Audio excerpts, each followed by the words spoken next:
This is my true story. Dead people saved my life. The question is why? I'll leave that to you to answer. I have written many articles trying to get the truth out and expose the truth on diseases that are going to, that are already hitting our species. But New York just turned me down again, and that's okay. I know that I probably won't be published long after for 100 years or more. I'm doing this on YouTube, and there will be silence because I'm going to put into the video, and I don't know how to give you music, the true pictures at the time of the period that I'm talking about. So it is both a video and a slide of photos, and it is for posterity, for historical purposes. And yes, it is a true story. And yes, dead people did save my life. And I still ask myself why. Because if they really wanted to save children from my disease, I should have been published a long time ago. So here goes. And I'll have to do it in more than one video because I'm only allowed about an hour on each YouTube. The sun set like dripping blood, or was it my blood I saw gushing down my legs? Staring down at the ocean like icy waters below, I looked forward to dying. I could not bear another minute of living my agonizing, tortured life. Suddenly, a great gust of wind flew out of the sky just as I tried to throw myself off that cliff into the freezing water below. I loved the wind. I always called it God's loving caresses. I stood there a moment, enraptured by the feeling of the wind whipping through my long, tangled, extremely dark brown hair, almost black, my white nightgown flowing in the breeze, exposing my long, slender limbs. Abandoned by everyone I had ever loved, for just that moment, a feeling of being loved swept over me as God's loving caresses tenderly touched my tear-streamed cheeks. Then all at once the sky opened as I stared in disbelief, watching a ball of light from the universe flying towards me, out of that blood-red sky, heading straight down to me at the cliff's edge. I froze, unable to move. The ball of light picked me up very gently, wrapped me in a pink cloud.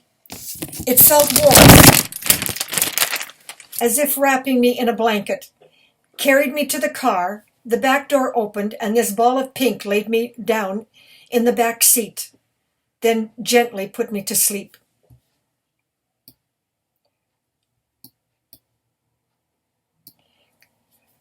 When I woke the next morning, crippled in agony, I walked to the cliff's edge, still contemplating driving off that cliff. At that point, I hear children giggling down below, and I knew what I must do. I must live somehow for the children who will be born to suffer as I have done. That was Toronto, Ontario at Scarborough Bluffs, March 1984, when I tried to kill myself.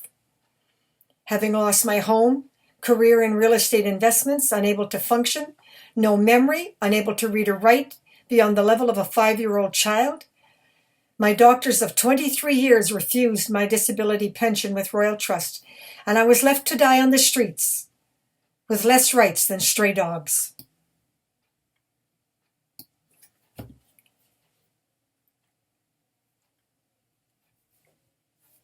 They murdered my brother. His voice was soft, low, and sad. The pain of saying it so difficult, he almost choked on the words. I screeched, and my doctor is a serial killer. What gives them that right? He tried to kill me and should be in jail. The policeman in uniform who had driven from Mississauga to Brantford replied, "Yes, they can be legal trained murderers. I am a policeman and there is not a thing I can do about it." That was early October 1986. The policeman and I met, both having had paranormal visions from the dead that led us to meet in a coffee shop in Brantford, Ontario. Since my life has had many such visions, they are a part of my story. This one with the policeman is the most important. because we had dozens of witnesses, and many of them are still alive today. I have suffered since the age of 6 with sudden paralyzing attacks. Today I just turned 78. My disease was never diagnosed, and eventually my doctors, family, and friends abandoned me, leaving me to die on the streets of Toronto helpless. When I tried to research what toxic chemicals may be the cause of destroying my life, a maniacal doctor tried to murder me. As if I did not suffer enough by not knowing what was in air, food, water, and beverages, which destroyed my life. Putting an end to many lucrative, successful careers, not just the most recent as a real estate consultant to millionaires in Toronto. I was brutally tortured by a sadistic society gone mad with greed. 1983, I was held hostage and brutally, violently anal raped for over 5 months. And the police refused to help me. At the age of 42, I was struck down with paralyzing attacks lasting months. Yes, that always crippled, but never this bad. My clients tried to rescue me, but to no avail. 1984, January, I was no longer able to work. I woke up in a fog, no longer able to read with comprehension or write beyond the level of a child. I had entirely lost my memory, even though I could walk, even dance, but I could not climb stairs. I had to crawl on my hands and knees upstairs. I could slide on a flat surface. Paralyzing attacks were not unusual, for I'd had such attacks since I was 6 years old, except this was the first time I did not recover. Born gifted, I had a brilliant brain, even genius talents, and an astounding memory. It's called hypnogenetic memory analysis. Yes, I'd been born gifted, and I had a brilliant brain, but it didn't help me. I was also a trained model and did model for fun and friends, having no interest to do it full time. But by March 1984, my brain could not even remember who I was, where I'd been, or what had happened to me. I tried to relearn, but could not retain memory. I had to pin notes to my clothes so I could know where I'd been and why. I could not remember an hour before where I'd been or why I'd even been there. That story remains unpublished to this day. May 2019, all that stands between me and death is a gas mask, raw okra, garlic pills, and a few health supplements every day. I am 35 years, 100% clean, sober, drug and prescription drug free. Today I know all who are responsible for my disease and destroying my life. Okay, so many think I'm just some radical bitch not worth listening to. Oh, I have many naysayers, many politicians who don't believe what's happening, that we're destroying not just our planet, not just our air, not just our ocean, not just our fish, but ourselves. Our human species are at risk. And if you take the time to listen or read my entire story, which I've published many times on Facebook, but by the time you hear this video, maybe 100 years from now, and that will all be gone.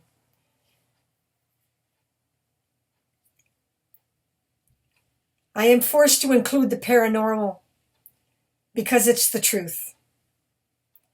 And the evidence and documents that cost me everything I own to obtain is entirely free in places where those greedy Canadian bastards cannot touch it. It's with Google, YouTube, and websites in the US, Europe, and Israel. What follows is an autobiography. I lost all memory March 1984, and I was 70 years old. Yes, 70 years old. I lost my memory at 42, and I regained it back at the age of 70.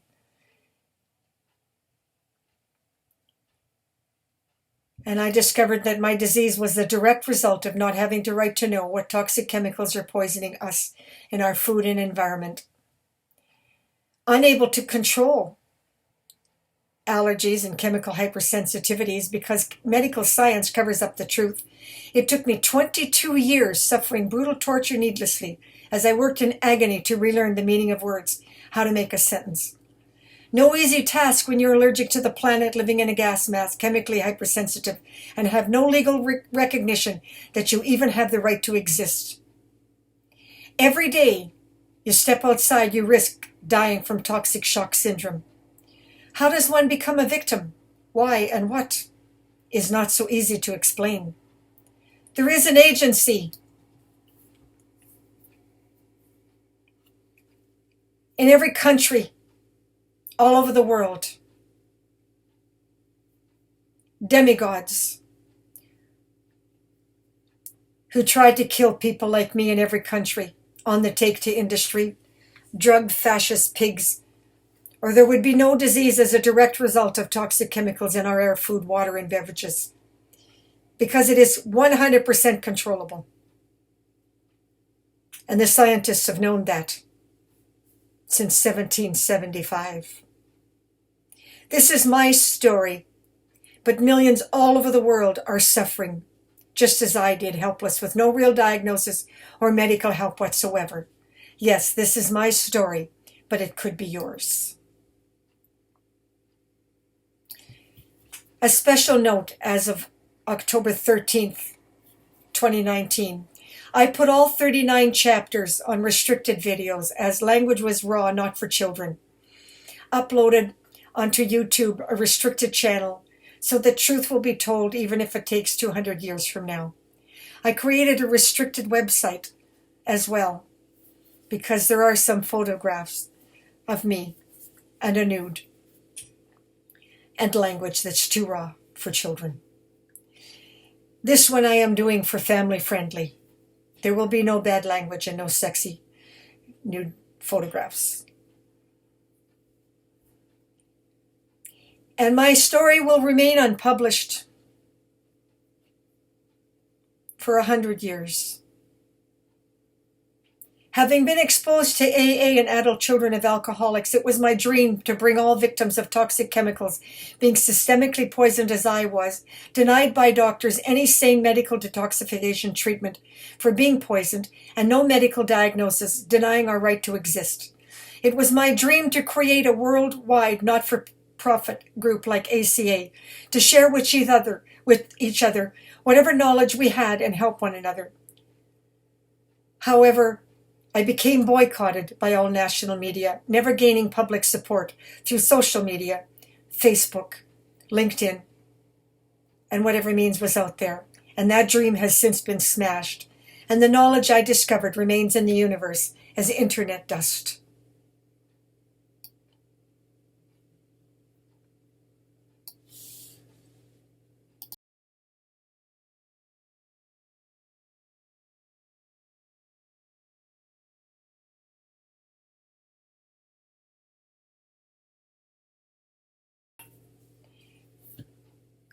The first was basically a foreword. I shall now begin my story.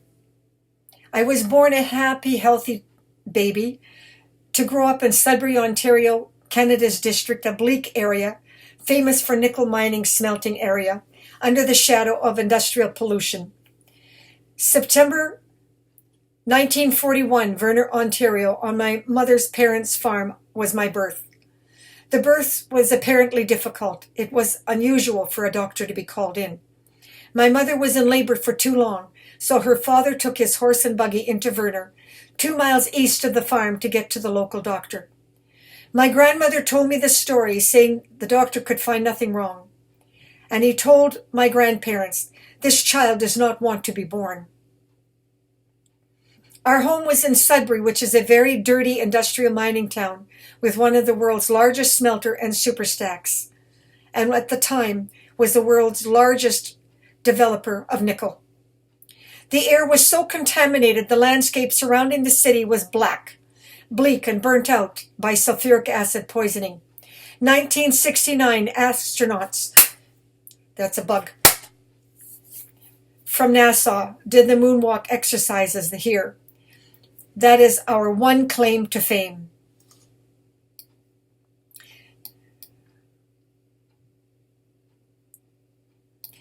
Today the landscape has changed a great deal, but not much has changed in the people. Violence in the home, raping of children, police apathy, legal and court corruption so rampant it's considered perfectly normal. At the age of 6, I was poisoned by sulfuric acid. There was a leak at the smelter, and both my father's mother and I collapsed in the driveway. She never fully recovered either. My condition was made worse from that day on by toxic chemicals, air, food, water, beverages. Despite the painful agony of daily migraines and sudden crippling attacks, stomach convulsions making eating very difficult, I loved learning and school.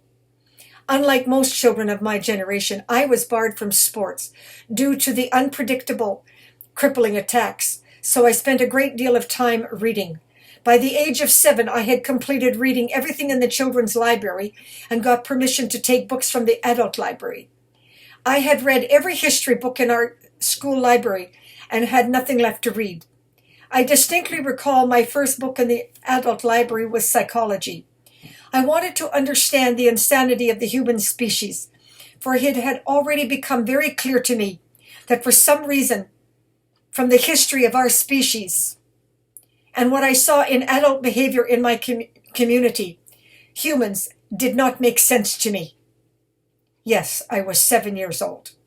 For the rest of my public school years, I sang in the choir, danced, entertaining at family functions despite the painful migraines. By the age of 8 or 9, I discovered if I did not eat, I could function at a much higher level physically. I wanted to become a dancer on Broadway, and frankly, I was that talented. If not for the crippling attacks, I would have. I loved to be active, swimming, and especially enjoyed the cold of winter and snow. It brought down the pain and made me feel so powerful. Age 12, I suddenly lost my singing voice and had to quit the choir. I had difficulty climbing anything. My body felt like 500 pounds of granite rock, racked with pain. Cold and ice made me feel better. In cold air, my breathing and legs were always stronger in snowy winter. Ronnie, my neighbor and childhood sweetheart, who would skate with me and help me exercise year-round, walking and climbing hills and swimming with me. He was my protector as a child. Needless to say, it became routine in winter. Once Mom was asleep, to put my snowsuit on and slip outside to go and roll in the snow. Despite my father, Trahan-upchan's extreme, violent, abusive, sadistic behavior, it was the one thing he did for me as a child. I understood that ice and snow reduced my pain. So for when he saw that I was not in bed, he would bribe me to come inside by promising to have ice cream with me if I came in. I did my homework inside my closet with a flashlight beside light. Besides, light increased the pain. So you could say my eyes were light sensitive. My mother was a psychotic personality who chose to ignore my chronic illness and pain by refusing to allow me to have blinds on my window in my bedroom. So I took to sleeping in my closet. My mother was a psychotic personality. She tried to force me to eat, which resulted in screaming arguments. Nick, my father, would turn into a rage and try to beat me up, or sometimes defend me and beat her up, or attack my brother. My childhood was a nightmare of brutal cruelty, with scattered wonderful memories of being rescued by neighbors who would allow me to sleep over with their children, baking cookies that did not make me sick. Looking back, Mrs. Marshall was old-fashioned and used lard or butter. No newfangled margarine for her. Mrs. Oystrick, Ronnie's mom, was Ukrainian, and her cooking also did not make me sick. I think she used only butter. My French great-grandmother, or my French grandmother, the Trahans and the Lavalleys, never made me sick either. I was well only on their farm, but never in Sudbury, Ontario, where we lived. My mother's cooking especially always made me sick. She worked full-time and had no time to cook the old-fashioned way, which is one reason I was always more sick in Sudbury. My father, Nick, was a junk food addict, and that surely did me a great deal of harm. His mother lived with us, and sometimes her cooking did not make me sick, and yet sometimes it did. After researching myself, I now know that I was the victim at age 6 of sulfuric acid fallout from the giant smelter Inco, now Vale, a fascist company. Smokestack, an abundance of fast foods, rapeseed oil alias canola oil, chemical additives hidden in Canadian food not identified on food labels, and gas, oil, and diesel poisoning from vehicles. On my grandparents' farm, they did not use pesticides or chemicals of any kind. They did not intentionally create an organic farm. It's just what they'd been doing since 1636. A method of farming that each row of plant was different and each bug was attracted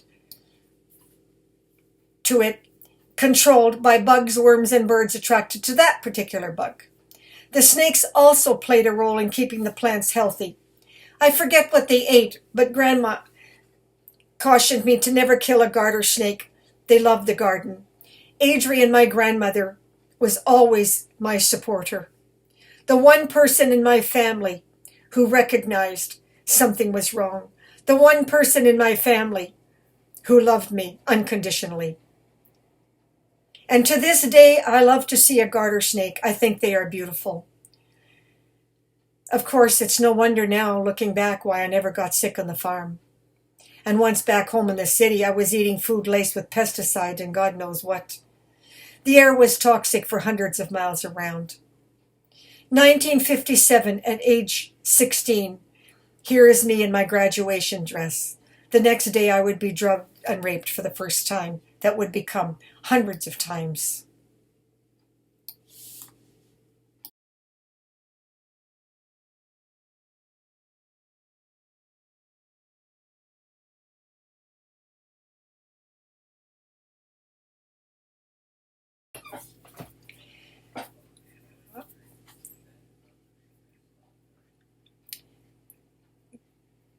I'm now taking you to 1959, 1960. Despite the agony of excruciating pain every day, I graduated from the business course at the age of 16, typing 100 words a minute and shorthand 80 words a minute. I had a photogenic memory, fashionable, attractive, and was hired immediately at City Hall by Joe Fabro, our mayor, as a public relations secretary, because I was not shy and I worked with the public very easily. And they had a convention of Americans coming to Sudbury. And it was my job to look and research hotel accommodations. He had a driver drive me around the city. And I was very good at research. I was just a natural-born research person. And I could talk to strangers, 1 or 1,000, didn't matter. I had no difficulty with doing stuff like that. So I was a natural candidate. And I made the dress in the picture that follows of me at 17 is just an example. I made most of all my own clothes and still do. And it's a hobby that continued all my life. I love making ballroom dance gowns. And of course, because I'm basically a dancer, I love to dance. It's my passion. I was a born extroverted. And I was published in the Sudbury Star many times during that period. My severe disabilities were ignored by everyone, including myself, because they really only affected my legs, not my brain. And hiding the pain I endured in silence, working twice as hard, I made it through high school. And I was liked by everybody at City Hall. I will purposely omit most of my teen years and modeling and the 2 men who raped me, one at 16 and the other at 17. I talk about that in another video where I'm attempting to explain why a rape victim will go back and have an affair with their rapist. I don't want to get into that here. That's not what my story is about. But I have done a video on YouTube about that if anybody is interested.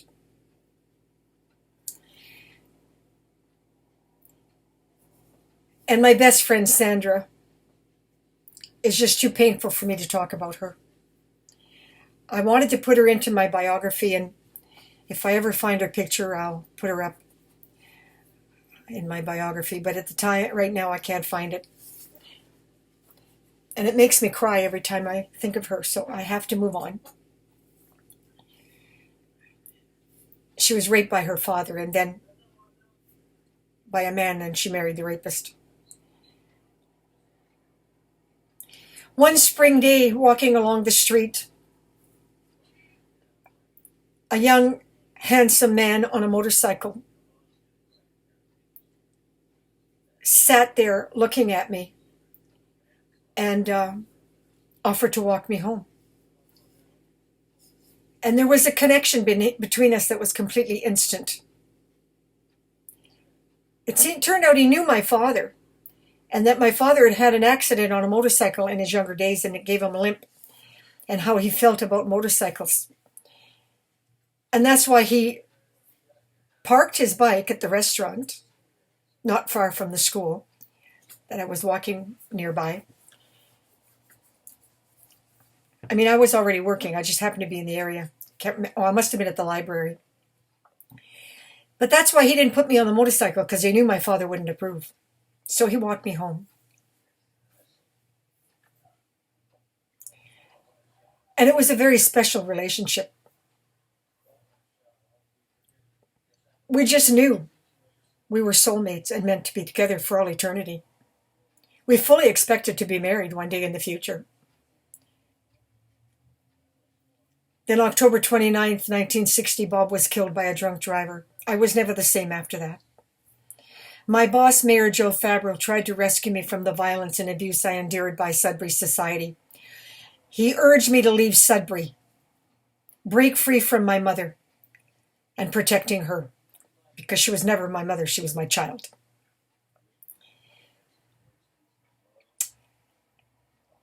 But every time I tried to leave, she'd start weeping and begging me not to leave, so I'd hold back. That is until one fatal night when I was the victim of a plot to gang rape me. I had left City Hall for a job offer in a construction company that offered me double the money. He was a very wealthy maggot from Toronto. My escape was nothing short of a movie plot.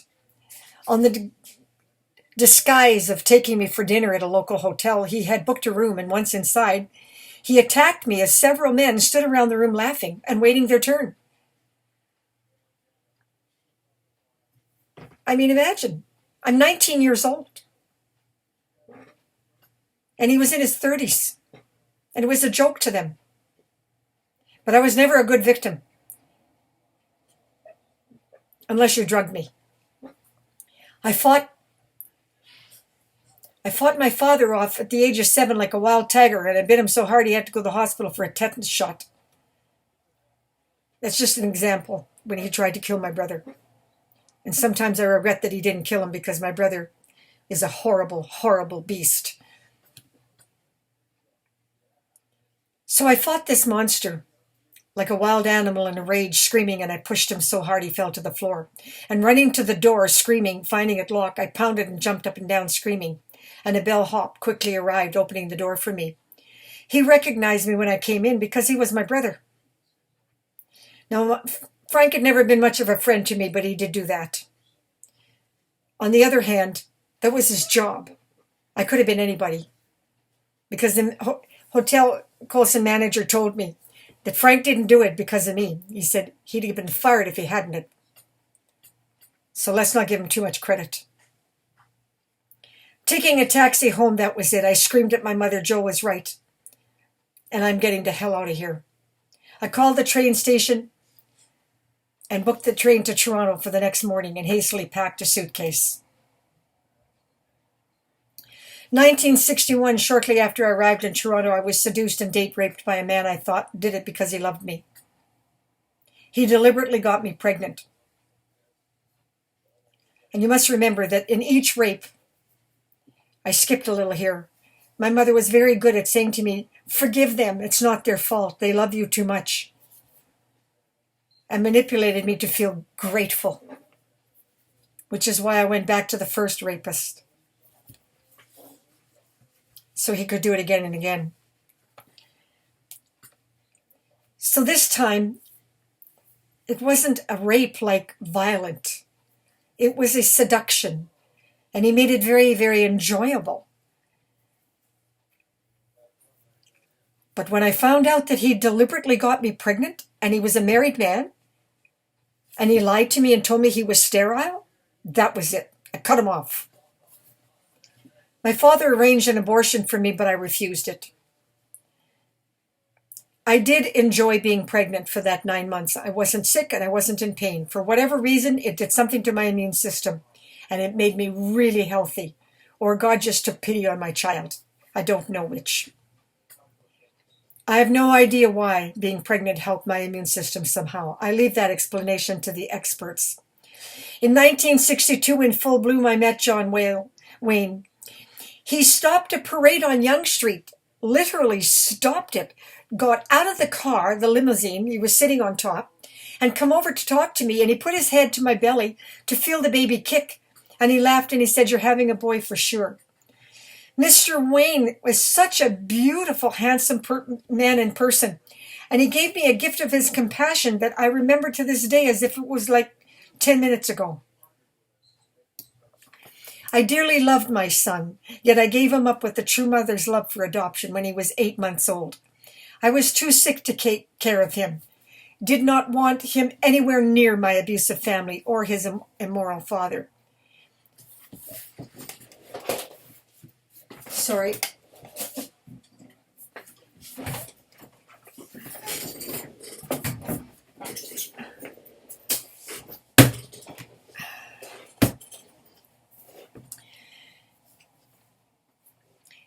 Yes, I was too sick to take care of him, and I didn't want him to be anywhere near his father, who was completely without morals, in my opinion. And I didn't want him anywhere near my family. I wanted them to be loved. But I left with the adoption agency, the Children's Aid, a complete dossier on my health issues, and that the family should have access to me at any time they wanted. He didn't have to be 21 if they had any problems. And because I never heard from them, I can only assume he was either okay or they died. I don't know which. After that, George and I were celibate for 2 years before I was well enough to work full time. The one thing George did was take full responsibility by financially taking care of my bills during that period.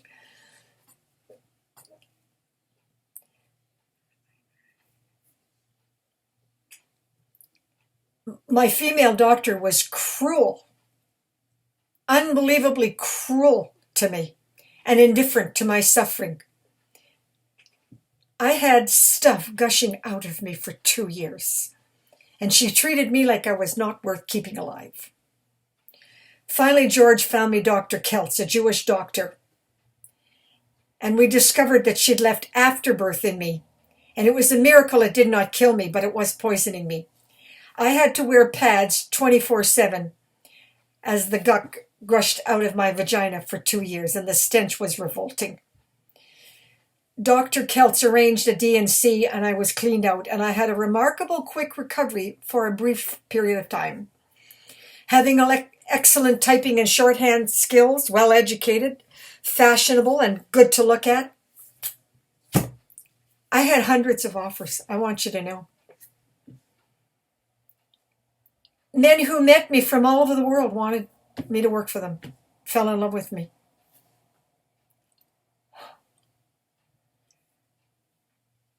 And I didn't know how to use any of that selfishly to my advantage. It was just not in my nature. 1964, I took another crippling attack and bedridden for weeks when a friend to cheer me up helped me dress in a beautiful, lovely gown, fixed my hair and makeup, and then he carried me to a taxi cab. The cab arrived outside a lovely hotel, and Ronnie Farah had arranged for the staff to have me meet Elizabeth Taylor and Richard Burton, who were staying there. There are no words to adequately describe that meeting. Elizabeth Taylor instinctively felt I was in pain, and she touched me. And I have to tell you that her touch was electric, and the pain went down. She had this most magnificent chemistry, and almost like she was psychic. In a beautiful whispery voice, she offered to help me. Foolishly, I replied nothing could be done. Dr. Kelt said it was genetic. That wasn't true. He lied. But I believed him for 21 years. And he lied. It is true there are children now being born like me because their parents are poisoned and pass on to their children a genetic predisposition, but I was not born with it. I was perfectly healthy until the age of 6, when I was poisoned the first time by sulfuric acid. And what I did not know was that in my diet and in all the food and the margarine, rapeseed oil, alias canola oil, was in everything I was eating as well. And that's another story that I will tell you at the end of my story. And it's why I believe the dead kept me alive. I would have taken so many sudden attacks, I can't count them.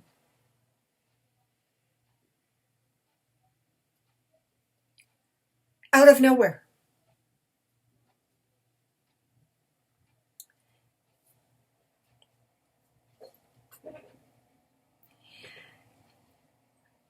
I never knew why. I never knew how. I never knew the cause, and I never got a diagnosis.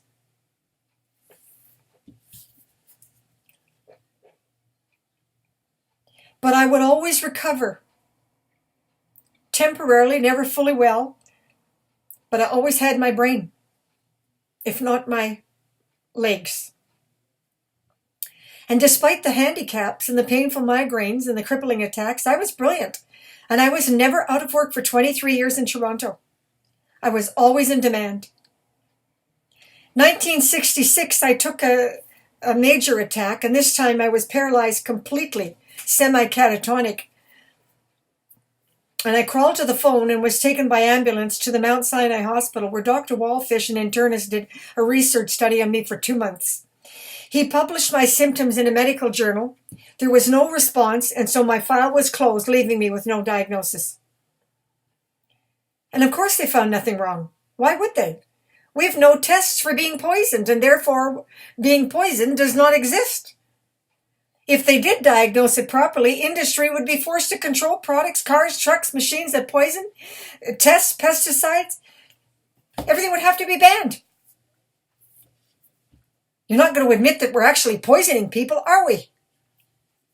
We're not poisoning people. We're not poisoning the planet. Listen to the rhetoric from your politicians right now. No such thing as global warming. To hell with global warming. We're being poisoned, you jerks. Food industry would have to stop using pesticides and toxic chemical additives in our food. Bayer would go bankrupt fighting the lawsuits that Monsanto, those Nazi fascist pigs, are responsible for. And canola oil is a genetically altered rape seed. And I'm here to tell you that they're claiming it's now safe when rapeseed was not safe, it was toxic, and that's not true. It's just as toxic today as it ever was, and not because it's genetically altered, but because the original plant is poisonous.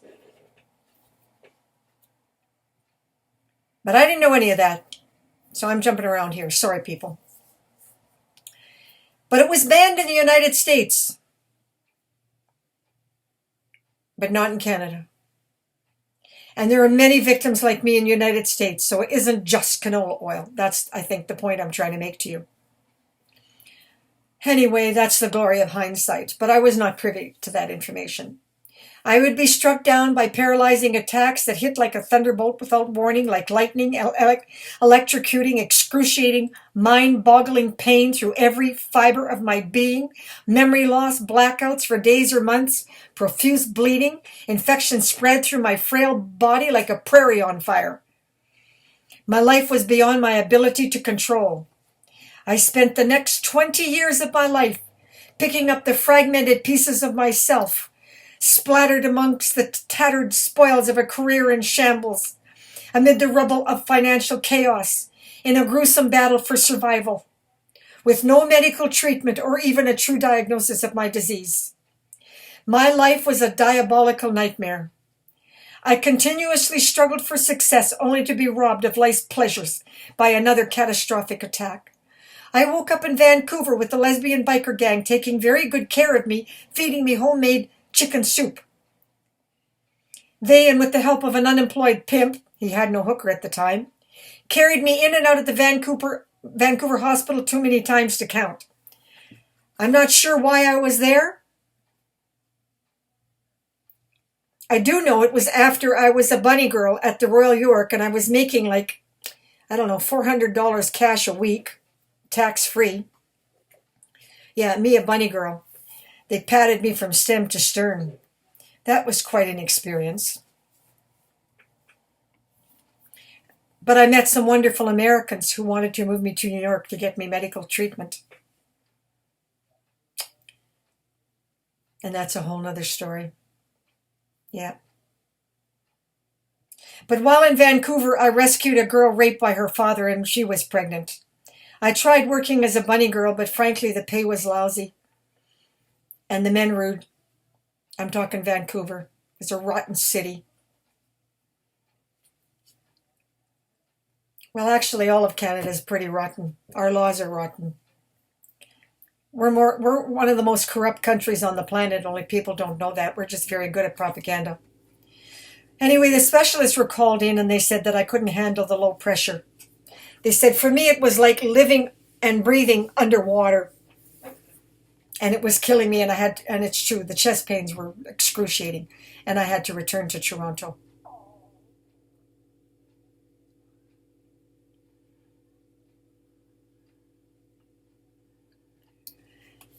I fled Vancouver, returning to Toronto, bringing that pregnant girl with me. I continued to help her over the years, and her son, interestingly enough, she never helped me, not even once. I remember her son apologizing to me that he was sorry his mother was not more grateful. I just shrugged and said, I just wanted you to have a better life and be healthy and happy. And I still mean that. I also had incredible opportunities that I threw away by refusing and still don't know why. 1968, Davidson and Company stockbrokers wanted me to become the first woman stockbroker in North America. I refused and instead became a very skinny bunny girl. I have wonderful memories of working with stockbrokers despite how sick I was. They were wonderful to me. I took another brief job as a bunny girl at the Royal York in Toronto. But too often I wandered the streets in a daze. I had month-long blackouts and never knew why. My brain woke up one time in the Satan's Choice coffee house and the big shot fed me coffee. And I didn't realize how lucky I was. He took pity on me and he told me that I should not wander the streets by myself, saying that I could have been taken hostage and shipped to Saudi Arabia as a sex slave. He made me promise to stop doing that and told me to never come back. Of course, sometimes I would be raped while catatonic, but that was usually some business pervert, never by people from the streets. I want you to know. No pimp ever raped me. No mafia don ever raped me. No, they didn't.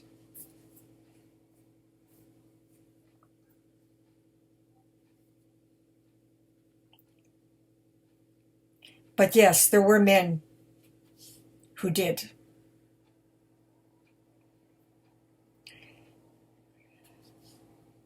And there were men friends who rescued me and took care of me to the best of their abilities, including several gay men. too many to count. One incident that I want to talk about is one of the musicians put weed into my coffee at his house. I was catatonic for 2 days and they were terrified they'd killed me. When I came to, I was in bed with their 3 children hugging me and so happy I was okay they jumped all around me. The children had apparently stayed in bed with me and prayed for me. Children's hearts are amazing. Not all of my life was horrendous. If I could get to my feet, I danced and belonged to every dance club in the entire Toronto district. German ballroom, Italian, Latin, Jamaican, Trinidadian, Africans, a Portuguese general. Yes, he was special, Ignacio. Arabs, Turks, East Indian, Hindus. I danced belly dance with them all. I danced on stage with the Spanish ballet from Madrid. There was one brief moment, I don't know what year it was, but I was asked to join a production to go on Broadway in New York. I had gotten up on the stage and danced at the Royal Alexandra Theatre in Toronto. And I really was a magnificent natural-born dancer. But in the middle of rehearsals, I took an attack, and that ended that.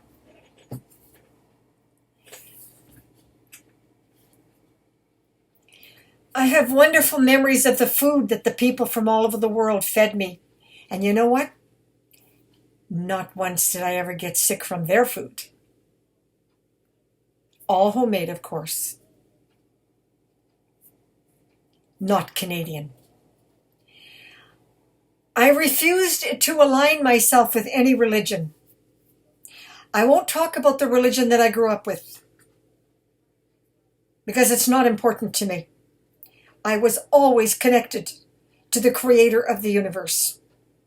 My earliest memory, 5 years old. I never felt comfortable in man-made religions. And I never felt comfortable praying to anything born on the planet. So that gives you a very nutshell idea of who and what I am. And I was born that way. I was not trained that way. Believe me, they tried to brainwash me, but it didn't work. Nobody could touch that. I was connected to the universe. Always have been, always will be. Not to anything on the planet.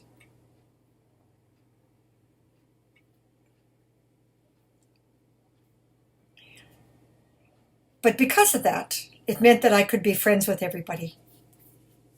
And they did love that part of me. A mafia don pleaded with me to come to work for him, offering me triple my current salary and promised to take care of me. And I laughed, saying, "No, you kill people for a living." And he said, "Trudy, for a smart girl, how can you be so dumb? We've gone straight.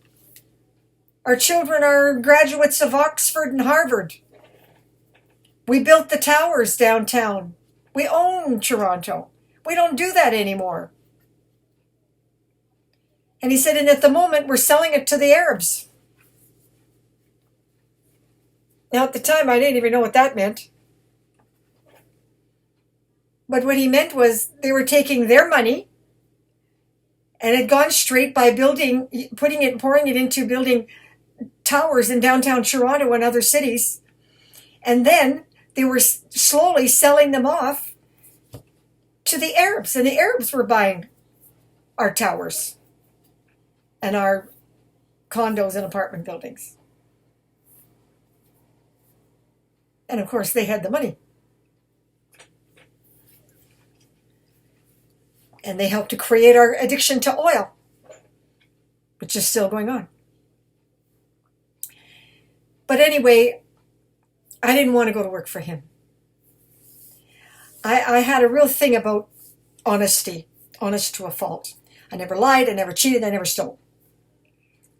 If I was starving, it didn't matter, I wouldn't do it. So I just said, "I'm sorry, but I don't trust you. But you can take me for dinner." And he laughed. And he did just that. And I'll tell you, many times I was saved because he put the word out on the streets to protect me. A lot worse would have happened to me if he hadn't done that. So from 1964 to 1970, I was traveling in some big shot circles, big time multimillionaires. I met E.P. Taylor, a man of great respect in the horse racing circles, a sweet man. He invited me to see his prize Angus bull. I don't know why he was so excited about them, but he was. And today Angus beef are common. I still don't know why they're so special. I met Robert Goulet at a cocktail party that Ronnie Harding, a highly successful ad man, who himself made the Architectural Digest for his uniquely designed pad. That's what we called it in those days, a pad. Robert Goulet made a beeline for me the minute I walked into the area, and he was so crude, I told him in loud and clear, "Go F yourself." And he made a quick exit, thoroughly embarrassed. Ronnie dashed over to me, picked me up off the ground, swung me around, gave me a big hug and a kiss on the cheek, and he said, "Thanks, baby, I knew you'd do that. I'm on the payroll and couldn't do it. But I knew if I got you here, you'd do that for me." "You jerk," I said. And we laughed for months about that. I felt really bad for Carol Lawrence, who married him, because he really was an ass. Around 1965, I became friends with Marilyn Brooks, a clothing designer and owner of the Unicorn Shop, who also became highly successful and famous in her own right. Lovely gal. I dated her brother for a while, but his addiction to alcohol was so bad it scared the heck out of me, so I broke it off. 1966, I worked at the ad agency for Jerry Goodis, who was the nicest man I ever met, dedicated to giving a leg up to talent, young talent. His agency became famous worldwide. Jack Cooper, who later became famous in his own right as a director and author, was my boss at the time. He wanted to train me to become a director. He saw a talent in me. But that is when I took the first long-term paralyzing attack lasting 2 months. Dr. Keltz insisted I quit, saying the stress caused the attack. That wasn't true. I love stress. That was bullshit. Anyway, pardon my language, but trying to keep it clean, but really infuriates me. Mom, as usual, pushed me to do whatever the doctor said, so I quit. Jerry and Jack were not happy at all. And yes, it was another deadly, stupid decision I made that I paid dearly for. Truth is, anyone who ever worked with me could see I thrived on deadlines and stress, getting bored very easily. Anytime I took a major attack, that Mafia Don would help me. He picked up the tab for my bill at restaurants he owned and made sure I did not starve. Yes, I have many fantastic, loving memories, and I can't include them all. My clients were Africans, Baptist blacks, and Seventh-day Adventist whites, and people from all over the world. And they all made me doggy bags and food to bring home. East Indians, Greeks, Chinese, Japanese, stockbrokers, Jewish people. They'd call and say, "Hiya, Trudy. You come over tonight. We have food for you." Yeah. I especially love the Hindus. They had 3 children, and they'd play Hindu music for me, and I'd belly dance with the kids. I don't remember the year, but it doesn't matter. And there was a beautiful black man that I met. I don't see him clearly, but I can tell you that he was tall, wore a suit, was a young lawyer, and handsome as all hell. I met him at some Caribbean club. I think I was about 27, I'm not sure. He was the most beautiful thing I'd ever seen in my life. I took sick and he took me home. He lived with his parents. Once I recovered, he made beautiful love to me. Never before I had experienced anything quite like this man. And his parents fell in love with me. And I don't have a clue why. He wanted to marry me and told me so at dinner while his parents were in total agreement. I shook my head and I started to cry. How I would have loved to have married him. Not just because he was beautiful, but just I desperately needed a good lawyer in my life, obviously, for my human rights causes. I was always politically active on human rights.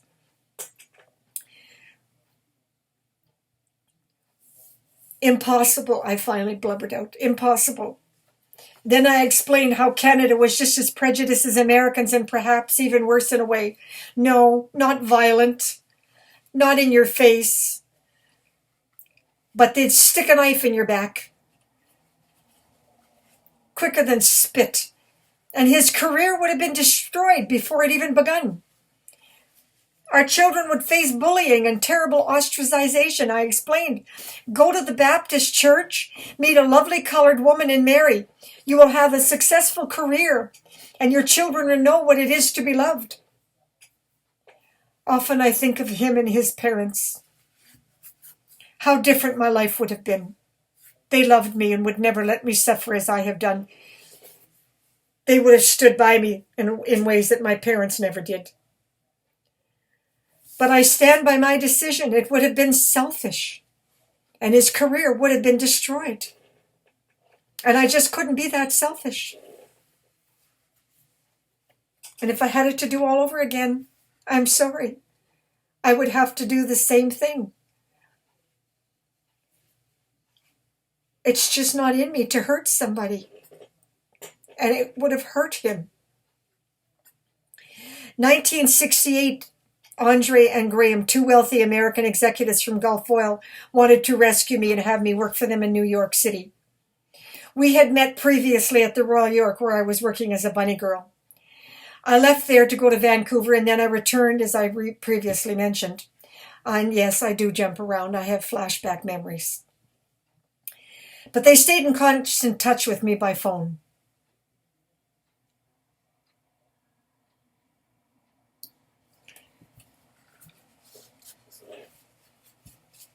Andre flew me to New York for dinner and dancing. Again, the memory is unbelievably astounding and wonderful of how those two men treated me. One fell madly in love with me and pleaded with me to leave Canada. Finally, at some point, I agreed to move to New York, but I only stayed a short time. I wanted to see West Point. Saw it in a movie as a teenager and thought it looked so beautiful. Just like that, they picked up the phone, got me a green card, and booked me in a hotel and took me to the Catskill Mountains for brunch. And then we went to meet a general at West Point. I get shivers still just remembering those glorious 2 days I spent dining and dancing on the rooftop of some glorious hotel with Andre and Graham. We stopped late one night outside the door of some famous disco. It had a lineup down the block. I don't remember the name, but they had connections, and we went straight to the front door. However, the doorman objected to my wearing a pantsuit, which I had designed myself. Yes, I made most of all my clothes, including my ballrooms, and still do. Anyhow, I said, "No pants? Ha! No problem." Bent down, took off my pants, sling them over my shoulder like a scarf, and stood there in a mini dress and said, "How's that?" Well, everyone was not only shocked, but roared with laughter. The doorman said, "Lady, you got style. You belong here," and ushered us in. We went inside and danced until sunrise and had a wonderful time. I loved New York and those two guys, but frankly, I was on the job in the executive suite, Gulf Oil, New York, just one day, and I said to Graham, "I'm going home to Toronto." Canadians are just as prejudiced against black, but it's too violent here. We may stab them in the back, blackball them from work, but we don't do it so overtly and so cruel. As if I'm not going to be allowed to speak to blacks? To heck with that, I said. I had said hiya, introducing myself to a young black man in the mailroom, and the executive secretaries were all angry and had complained. Well, that did it for me. I said, "I'm out of here. I won't stand for that kind of prejudice. I refuse to treat them like garbage. I won't learn how to treat them the way they wanted me to treat them." Graham pleaded with me things would change, but more importantly, they wanted me on their payroll to get me proper medical care. They said the Canadian medical system was responsible for my disease and it was killing me. Well, I was just too naive and too ignorant to understand what they were trying to tell me. They kept saying that the Canadian political system is not a true democracy. It is British. And the British system is many things, but it is not a democracy. Well, I didn't understand that either. That's the kind of education you get in Canada. 1969, I had my first drugged-out wedding to a man who tried to murder me. I escaped his clutches with the help of my best friend. No, his best friend, who heard his plot while he was drunk. His friend came to my apartment and grabbed as much of my clothes as he could and hid me in his apartment for a few days, and then he found me a safe apartment miles away. I filed charges with the lawyer that if he ever came near me or did me any harm, he would go to jail. I also told his boss what he had done, and he was warned if anything happened to me, he'd be fired. He left Toronto for Vancouver, and I was forced to wait 1 year for a divorce. Our laws are so stupid. 1970, I went back to work for Max Vader, a representative for a Montreal clothing line. I remember having such fun with McClisha and Nicole Morin. She never quite became famous, even though she had a part in Canada's most famous movie in history, Going Down the Road. Nicole had the body of a Greek goddess. McClisha was from South Africa, suffered a terrible loss when her husband cheated her out of her rights and she lost custody of her only child, or even the right to visitation. Suicidal despair brought her to Canada. Somehow McClisha had become friends with Frank Sinatra's manager, who wanted me to join them in Vegas to meet Sinatra. I refused. I did not approve of his egotistical cruelty to a young male singer whose career he destroyed. Yeah, I was like that.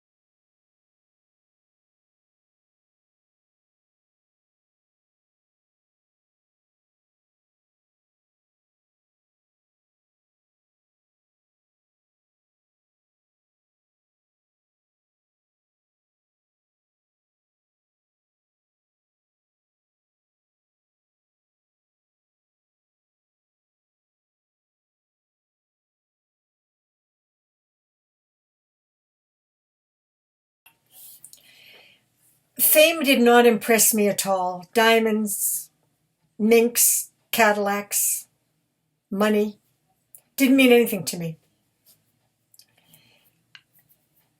I don't know how long I modeled.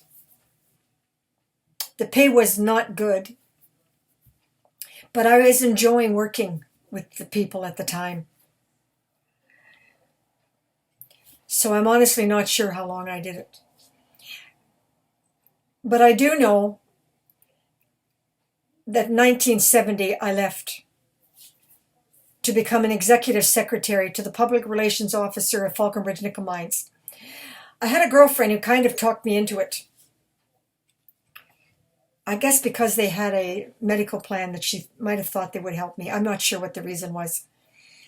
Because the truth is, although she got me the job as a friend, she just abandoned me after that. Even though I saved her from a very violent altercation with her lover of the time. But you see, I was always helping other people, but they never helped me. Anyway, working at Falconbridge Nickel Mines was not a pleasant experience. The public relations officer was extremely prejudiced against my avant-garde style, even though the vice president, Mr. Delaporte, and the chairman of the board, H.B. Keck of Dallas, all liked me well enough. My first memory of working at Falconbridge Nickel Mines was that experience, when our Prime Minister, Pierre Elliott Trudeau, reneged on his campaign promise to bring in pollution controls. Ha! Imagine how different our life would be. This is 1970 I'm talking, people.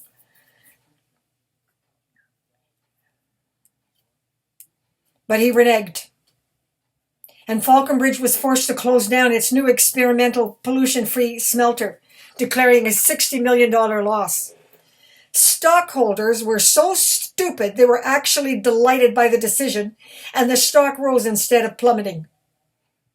Gives you an example of what idiots humans are.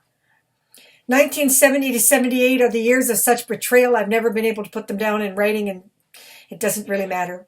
1971, I purchased my first home and became the first woman in Ontario to own a home in her own right, without the signature of a man. When my bank refused me a loan, I went across the street and I lied and I said I wanted to borrow $3,000 to buy furniture. As an executive secretary making very good money for a woman, they readily gave me the cash immediately. I took a cab to Bruce Rusnell of Rusnell McKay and closed the deal. Bruce and I became good friends and later business partner.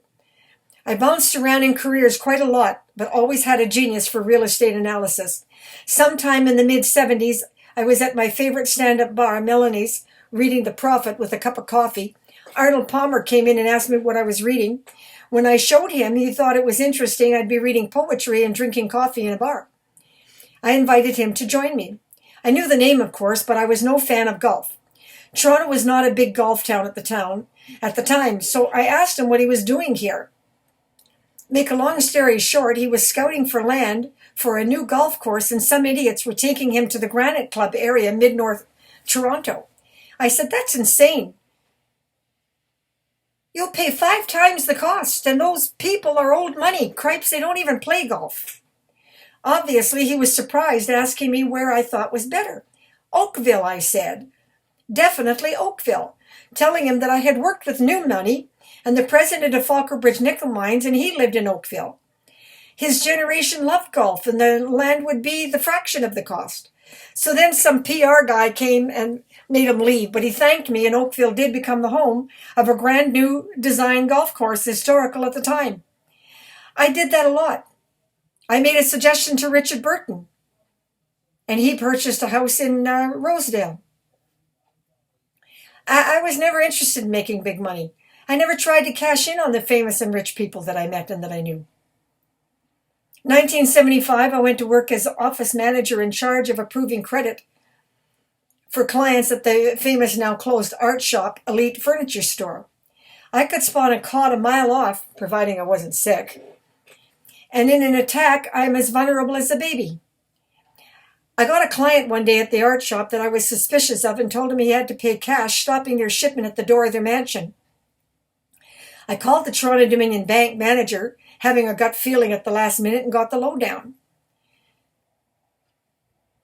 He had defrauded the TD out of over $1 million, but it was hushed up, not wanting shareholders to know. The money was in the Bahamas. Yes, happens a lot in Canada all the time, even now. I'll tell you about that story later. Only some poor schmuck goes to jail. Fraud is almost always a white-collar crime, and our laws in Canada make these laws legal. So you're very difficult to get a policeman to even lay a charge. And more on that later. My client's wife flew to get the money, and I met her across the street in a restaurant, and the money was in a bag around $250,000, if memory serves me correctly. Martin Hoffman, the president, and his brother Alan freaked out at what I did. But I said, hey, let the TD get screwed. Nobody gets to do that on my watch. And they both laughed. We had a pretty good relationship after that. Up to that point, I had been really under the wings of their father. And I don't talk much about the old man. It was a special moment in time, but he died of a heart attack. And it just wasn't the same without him.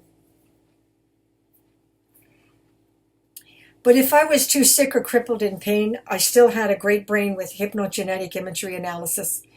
The only way anyone could take advantage of me was by drugging me, and plenty did just that all my life. 1980, Bruce Rusnell, my partner and now lover, pushed me to get a real estate license. With his help, I became a successful real estate woman in Canada with Royal Trust. My manager knew I was handicapped, and arranged for my disability insurance with Royal Trust so I would not lose my homes if I became incapable of working. By 1981, I had purchased 2 more properties, believing I had prepared myself for the worst. So what went wrong? A lot.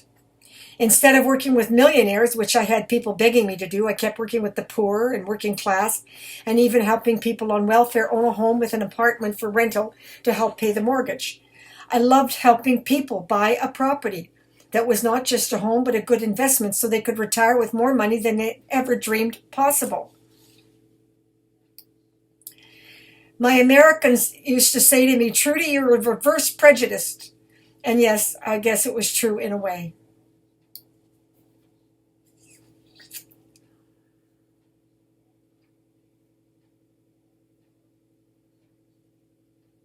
I even preferred fake jewelry that was fun to wear.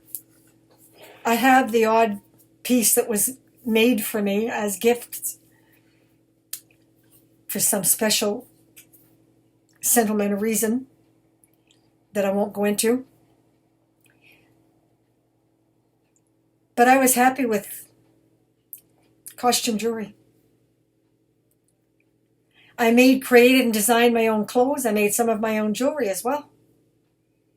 But I like making it for myself. I frustrated a lot of men who did care and try to help me. I don't know why I was not interested in becoming famous or wealthy. It was a terrible mistake on my part.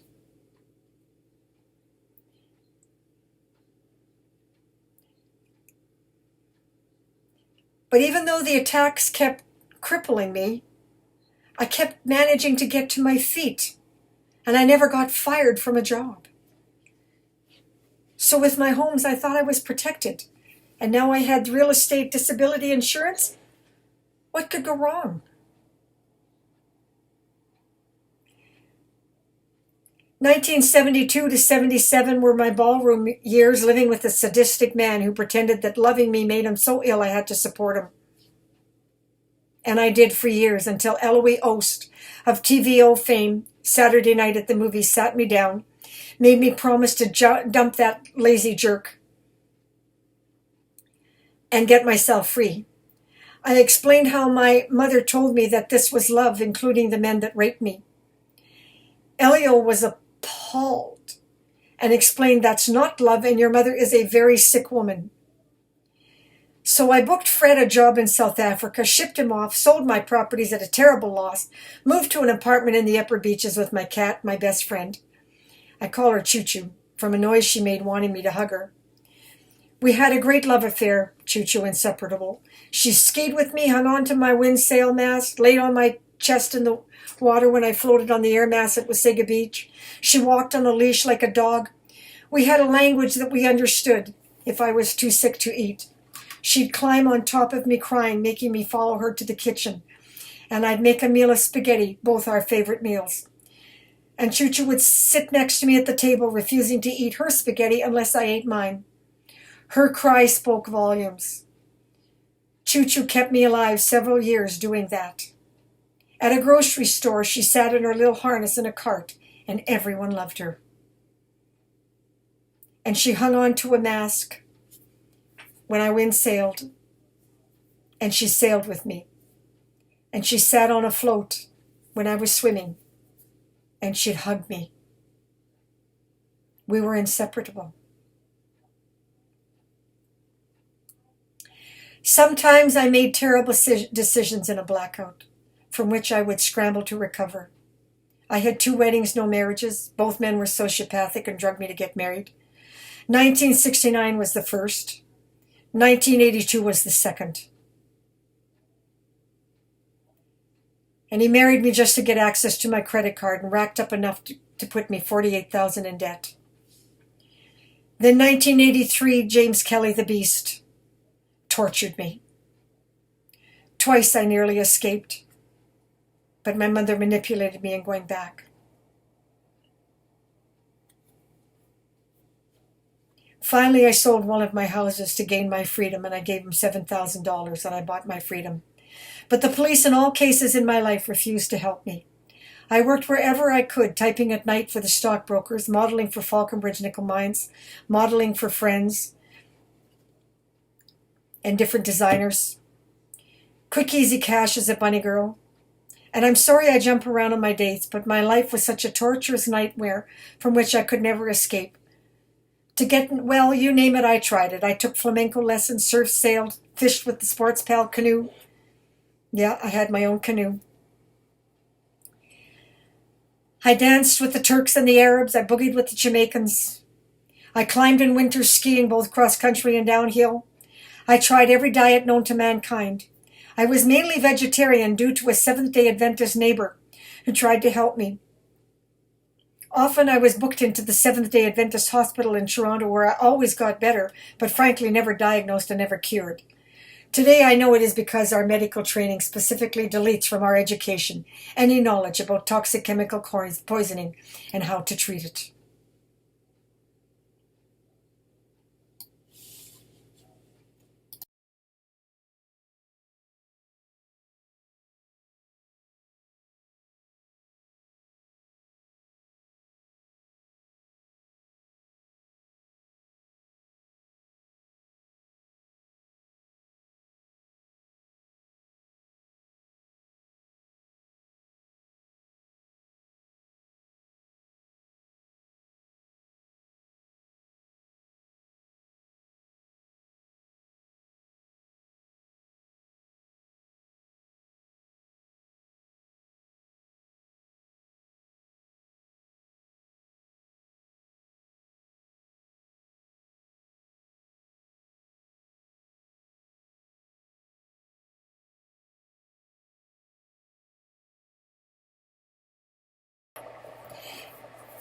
In 1981, I was in the Globe and Mail with an announcement. My future in real estate looked guaranteed.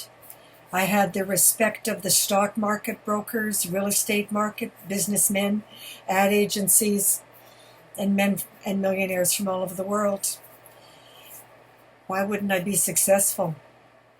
I was in the unique position as a woman that I was well liked, and my intelligence and my ability to predict the market with such accuracy was sought after worldwide. I got phone calls from Hong Kong, people wanting to work with me. And I had two beautiful homes. I was living with my business partner, now lover, Bruce Rusnell. And I had two beautiful homes as investments, both rented out. Mortgages were covered. I had disability, royal trust insurance. What more did I need? I could never have imagined that one day the attack would rob me of my brain and my memory and it would never return.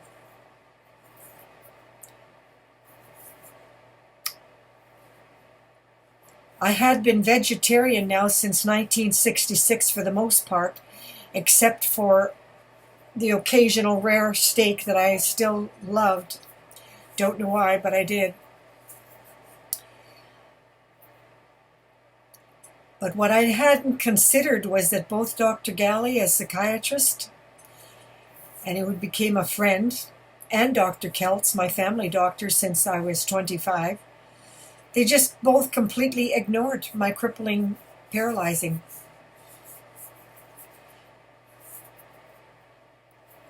I took a major attack. I was drugged by a man, and I wound up in a wedding number 2. He was criminally insane, and he forged my signature and ran up $48,000 in debt. And once more, the police wouldn't help me. So rather than lose the 2 homes for investment I had left, I made a deal with Bruce Rusnell of Graymac Corporation. Now, there's a major scandal there. The main shareholders were Mennonites. And I won't go into too much detail because if you look it up on Google, it should be there. But Bruce got involved with an illegal gay bathhouse. And I phoned the Mennonites out in Winnipeg and I warned them to sell off their stocks, which they did. Because I knew that Bruce had suddenly, his alcoholism had really affected his brain. and he'd lost all sense of morality. And he was trying to create a scam to get new shareholders, but the truth was, if anyone bought in, I knew the police were going to shut down his illegal operations. And I warned him, and he just laughed at me. He called me the little schmuck. He'd been in the business for 23 years. Who did I think I was? Yeah, our relationship was not doing very well. He had a cocktail party to drum up new shareholders. Eddie Shack was there, of hockey fame. We grew up together. I stayed friends with his mother over the years. He used to drive me crazy as a teenager. He'd stop his car with the roof down. It was a convertible, and holler across the street, "Hey, Trudy, want a F?" And I'd holler back, "What did I tell you the last time?" And he'd say, "Oh, just tell me one more time." And I'd scream, "No." And we'd laugh, and everyone around would be so shocked. And that line stuck, and it became famous all over Toronto. Stan Getz of saxophone fame, playing at the Town Tavern, did that every time I walked in. And Bob Levant, who bought up a lot of property and created what we now know as the famous Yorkville. It started with Bob Levant. And he became a multimillionaire, and he had a club, and every time I walked in, he'd say that to me. And the truth was, compared to most, I was a bit of a prude about sex. I never approved of the multiple sex games that were going on at the time. Ronnie Harding for years protected me as well, until his alcoholism was killing him, and he became bankrupt. His success spiraled out of control in a drunken stupor. And my dearest friend, on his way to Paris, a famous hairdresser, he took LSD one time too many and wound up brain-damaged vegetable, institutionalized for life. I found him in Yorkville, and I called the cops and had him put into the institution. And Joe Fabreau's nephew was my dear friend, and we partied all over Toronto.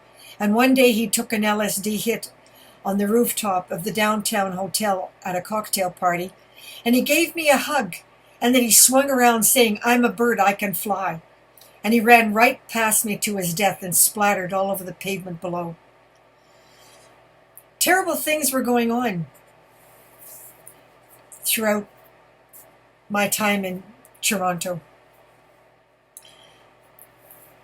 And those are just some of my flashback memories.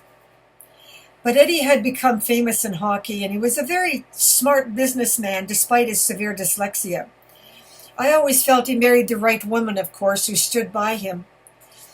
At Bruce's cocktail party, surprised to see me, hadn't seen him since we were teenagers, I warned him to not get involved.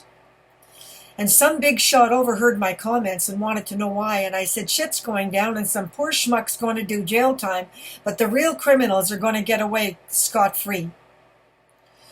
Bruce, a once high-powered, wealthy multimillionaire, due to this insane decisions, despite his being a mortgage broker successful over 23 years, he was doomed to plummet into a drunken haze and face bankruptcy himself. I called his ex-wife and got her to sell her stocks. I warned his partner, Mr. McKay, his father-in-law, but he refused to believe me. I also warned his lawyer, who almost lost $2 million because of Bruce. He did lose a few million, but he managed to bail out, at least with something. But Mr. McKay lost everything, and it killed him.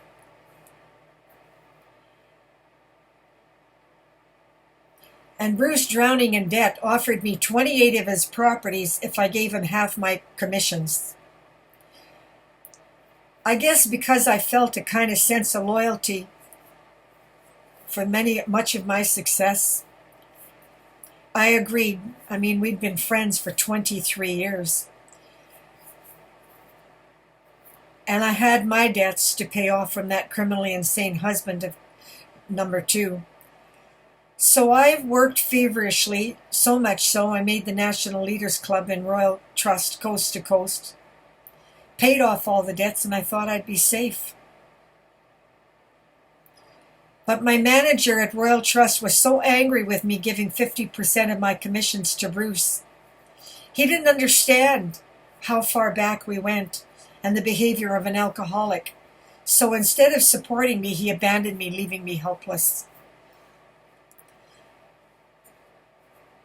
1983, I was drugged while in an attack, and this time I never came out of it. I was held hostage by James the Beast, a demonic beast, forcing alcohol and drugs into me and repeatedly in blackouts. It would be many decades before I would even discover he had been anal raping me as well as beating me up.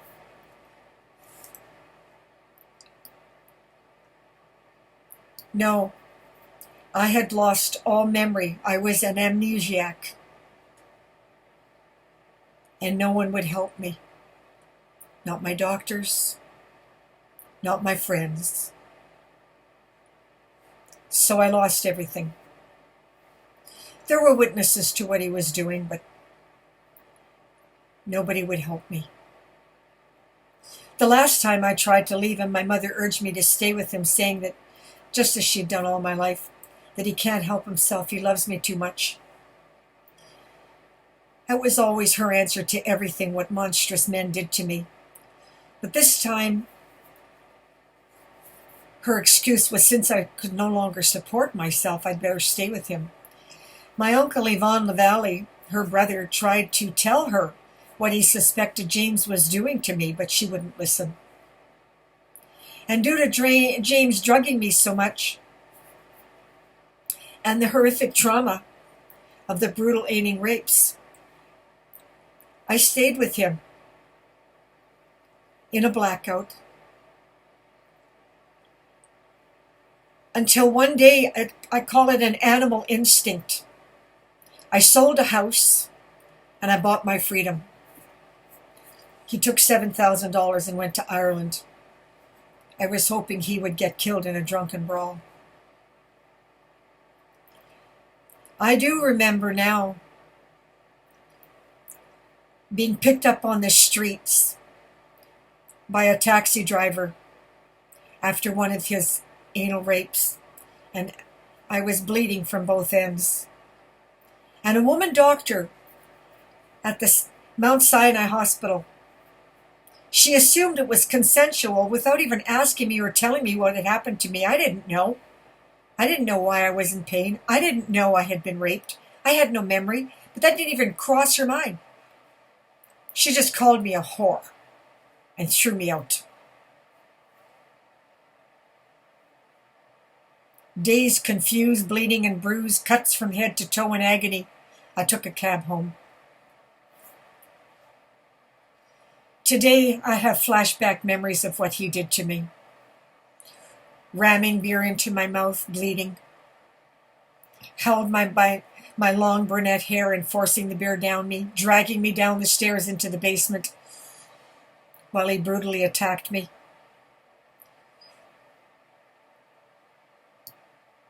And yeah, there were witnesses that heard my screams, and not one person came to my rescue.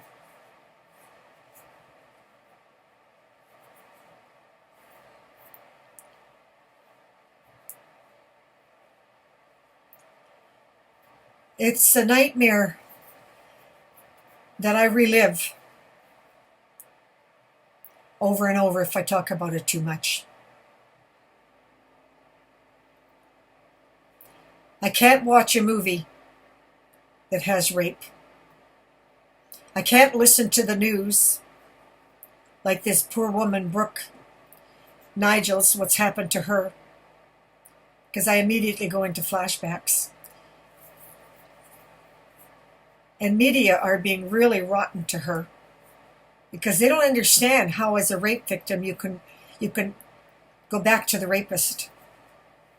We're manipulated, either by the rapist, by a family friend, by a parent. So many ways. We have amnesia. We're in shock and traumatized. We don't even remember what they did to us.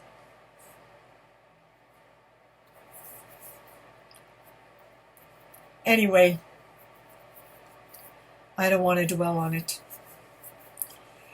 I just want to point out that one night I drove to North York to go dancing at a Jamaican bar, and the injuries I had sustained from the rapes all ripped inside my vagina and anus, that while dancing suddenly blood gushed down my legs. And a young Jamaican came to my rescue, drove me to a nearby hospital, and once again, this was in North York, a female doctor. And I point out to you, female doctors were more cruel to me than the men. Yeah. Women were worse to me than the men, including my mother.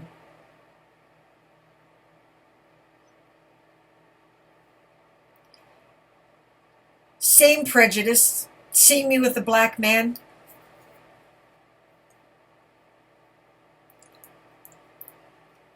Cold as ice, she said, "She's not bleeding enough to die. Get out of here." I don't remember anything after that. I came to 3 days later. He was taking care of me. He had a very thick accent. He'd been in Canada a short while. And he said something to the point of, "Trudy, me leave this damn country. Dem treat sick, lovely girl like you this way, me no stay. Me go back Jamaica, dem no treat woman this way." Yes, his accent was very thick. And frankly, he had no real skills. I thought he would have a hard time in Toronto. And I do remember saying to him that we were terribly prejudiced. And I didn't think it was a good idea for him to stay in Toronto. And he said, "I'm not staying here anyway if this is how they treat women." But I never recovered. I couldn't read or write now. So how could I work? I begged my doctors to sign my Royal Trust disability, and they refused. So as a direct result, with no income, I lost everything. I sold my duplex to pay off the rest of my debts because I knew I was never going to be able to work again. And if my doctors had not been so sadistic, I would still have that home. My disability and the tenants would have more than covered me for the rest of my life. And they had a good deal with me because I always gave them at least $100 a month or more cheaper because they were helping to take care of me. But instead I wound up on the homeless on the streets and drowning in despair. That's when I tried to kill myself. My life was just not worth living. And by March 1984, I was dying a slow and painful death and had nothing to live for. I was passing out after eating so common that people just put me to bed. I always woke up sick and migraines and nauseas, and I had stomach convulsions on and off since I was 6 years old. Coffee several times a day, up to 30 cups of coffee, is all I could tolerate. And it's no cure, but it's what got me to my feet. And that's how I survived all those years, working for 23 years. And I wound up with nothing. And it's not the first time I would wind up with nothing. I never ate anything all day until late at night because that would be when I could tolerate food at the most. Otherwise, I lived with starving. And no doctor ever helped me. I don't know if they were just as ignorant as I was or what. I didn't know what was going on. I do know that Dr. Wallfish apologized and he felt really bad about what Dr. Keltz did to me. But it was over. My life was over.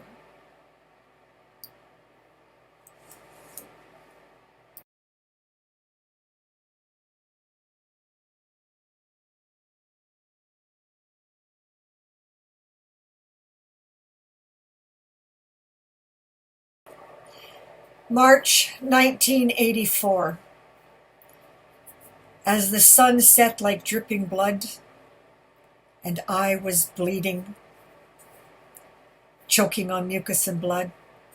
My legs were covered in blood.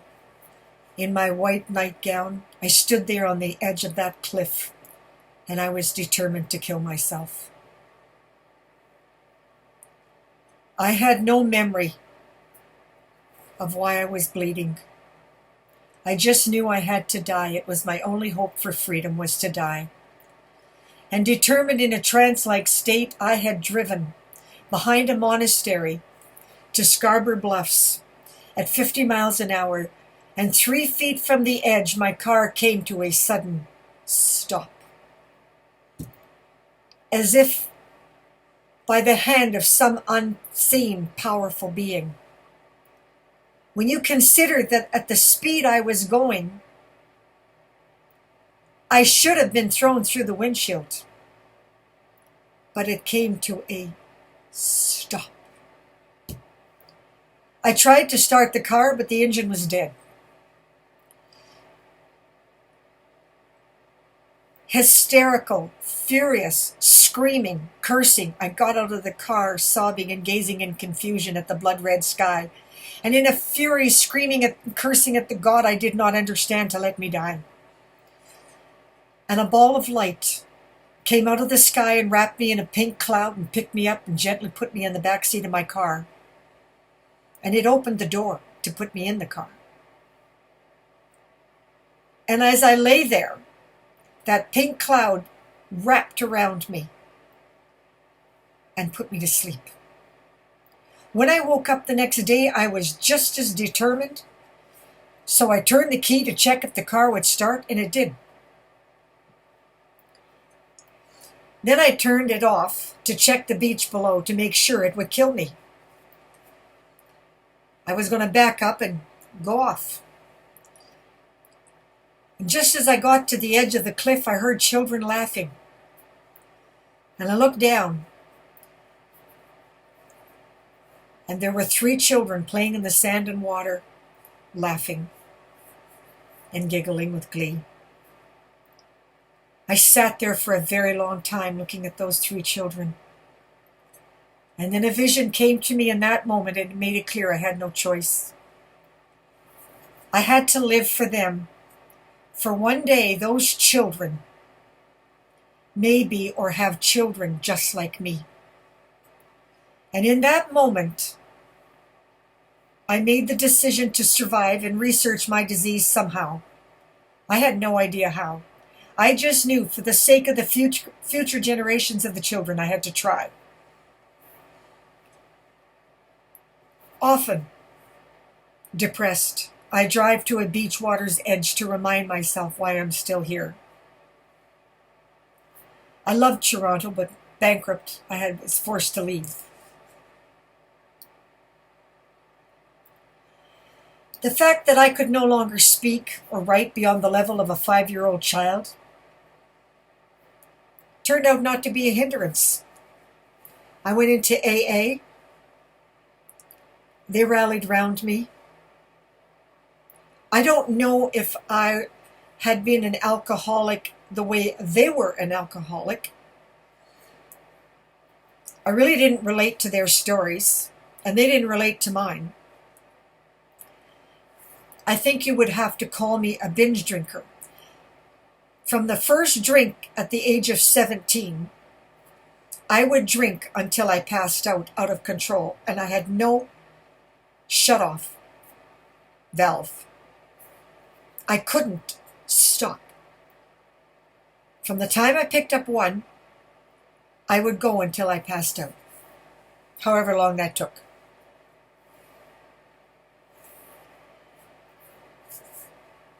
Today I know what that means.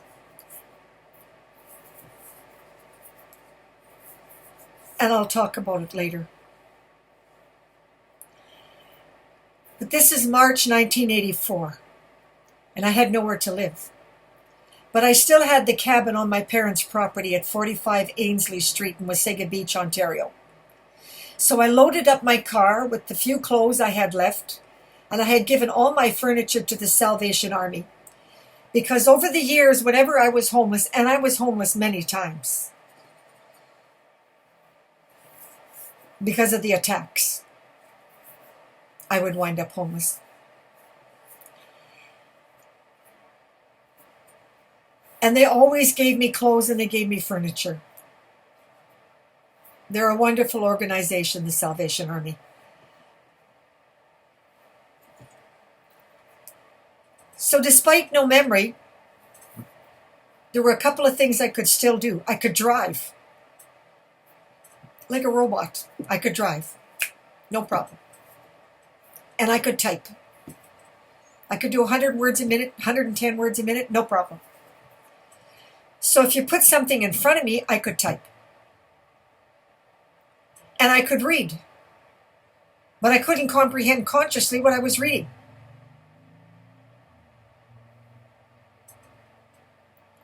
So a very strange thing happened. A guy in AA, he kind of recognized that a part of my brain was still brilliant. I guess that's that hypnogenetic imagery analysis. He found if he gave me something to read and then asked me a question, the answer would come out in pictures and I would see what I had read. But that didn't mean I was functional, because I was not. Communication was very painful. My speech was extremely impaired. I stuttered and stammered and me this, me that, little words like a child, a very small child. I couldn't make a full sentence. And I couldn't write at all.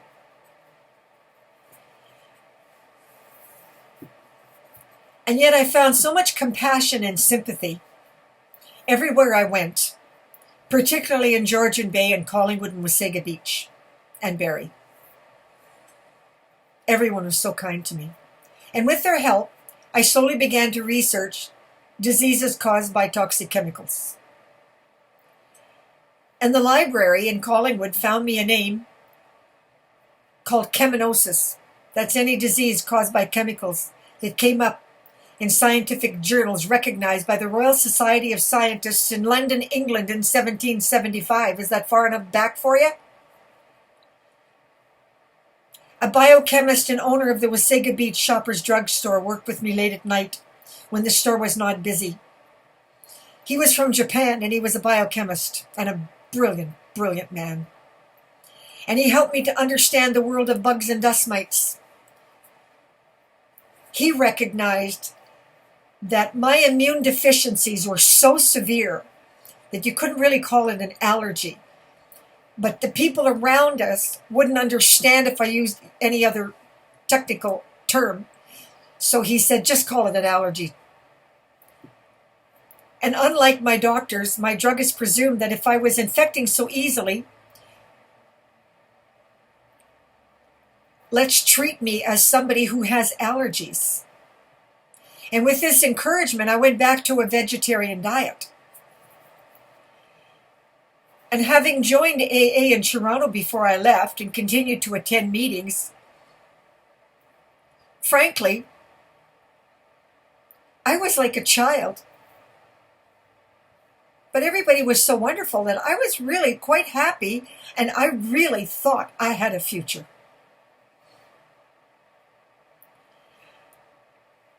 Yes, they really cared about me. Even a man in the military started to help me.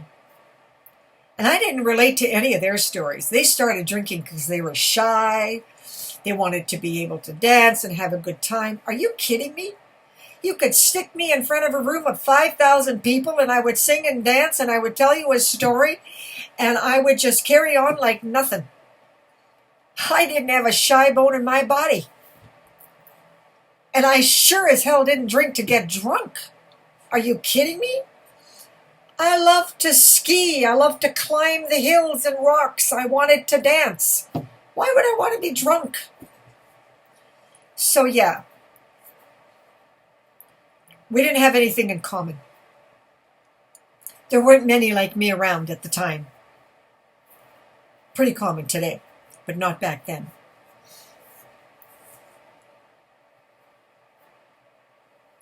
And they made me feel loved, and they made me feel worth keeping alive, even though to my father I wasn't. If I couldn't make money, shoot the bitch. Yeah.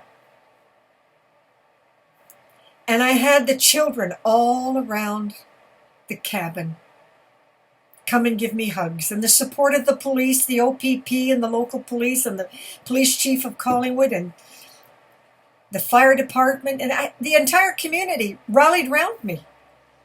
They thought that my trying to research disease caused by chemicals made sense. Even if it didn't to the doctors, it made sense to them.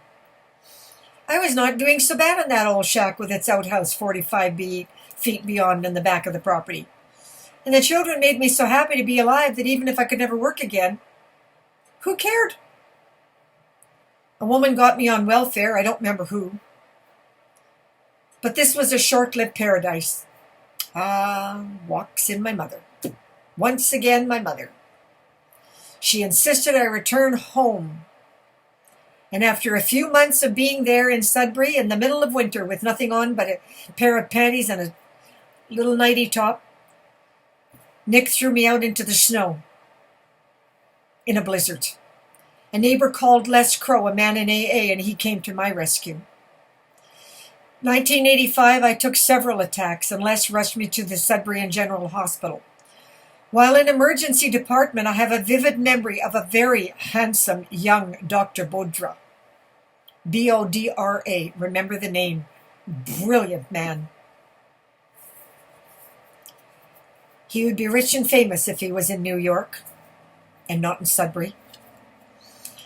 And he gave me Benadryl, but he warned it was not a solution. And he put that right on my chart.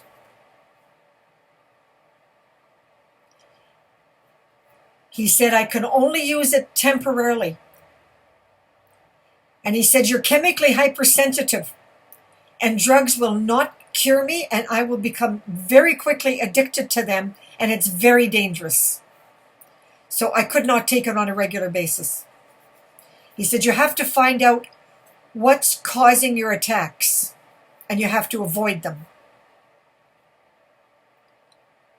Well, I looked up at this man in complete dazed confusion and amazement.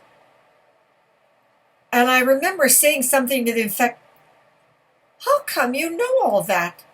I've been to top specialists from Toronto to Vancouver and back. How do you know that? He said, I read a lot of American journals. Well, that should tell you something. Yeah. 1964. That information was known to the Americans, scientists. 1985. Not in Canada. At the time, consciously, it didn't quite sink in. But I think that subconsciously, even though my brain was in too deep a fog to really comprehend much, I believe he planted a seed into me that I should try researching American journals. And I would have. But I didn't get the chance. April 1986, celebrating 1 year sober.